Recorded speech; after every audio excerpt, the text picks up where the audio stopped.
విజయనగరం పట్టణంలోని సాయి ఆసుపత్రిలో అరుదైన శస్త్రచికిత్స విజయవంతంగా నిర్వహించారు.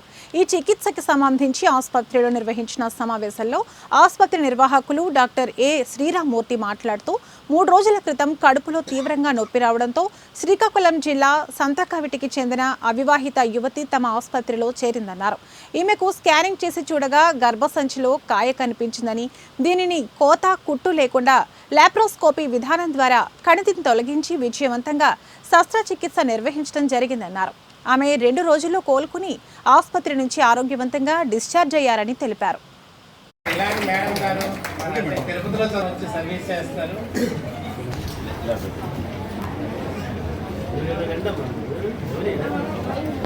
నా పేరు డాక్టర్ శ్రీరామ్మూర్తి. విజయనగరంలో ఆర్థోపెడిక్ సర్జన్గా సర్వీస్ చేస్తున్నాం. రీసెంట్గా doctor Sindhuri Kattamuri Sindhuri laparoscopic surgery చేశారు ఒక యంగ్ ఫిమేల్కి.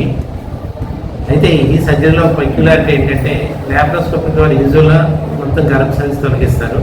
కానీ ఈ చిన్న అమ్మాయి అవడం వల్ల గర్భసంచిలో ఉన్నటువంటి చిన్న కణితిని అతి జాగ్రత్తగా చేశారు. ఇది చాలా రేర్ సర్జరీస్, చాలా హై కాస్ట్. సత్యసాయి ట్రస్ట్ ద్వారా 1,50,000 1 lakh అబోవ్ అయ్యే కేసుని కేవలం మేడం గారు 30,000కే చేశారు. ప్రజలు నేను చెప్పేది ఏంటంటే లేడీస్ అందరూ కూడా లాప్రోస్కోపిక్ సర్జరీసే చేయించుకోండి అవసరమైనప్పుడు. కోత సర్జరీలు వద్దు. ఇది కరెంట్ ఆపరేషన్ అని ఒక మిస్కాన్సెప్ట్.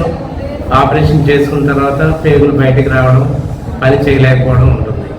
అయితే లాప్రోస్కోపీ కాస్ట్లీ కదా డాక్టర్ గారు మీరు అడగచ్చు. మా సత్యసాయి ట్రస్ట్ ద్వారా డాక్టర్ సింధూరి మేడం గారు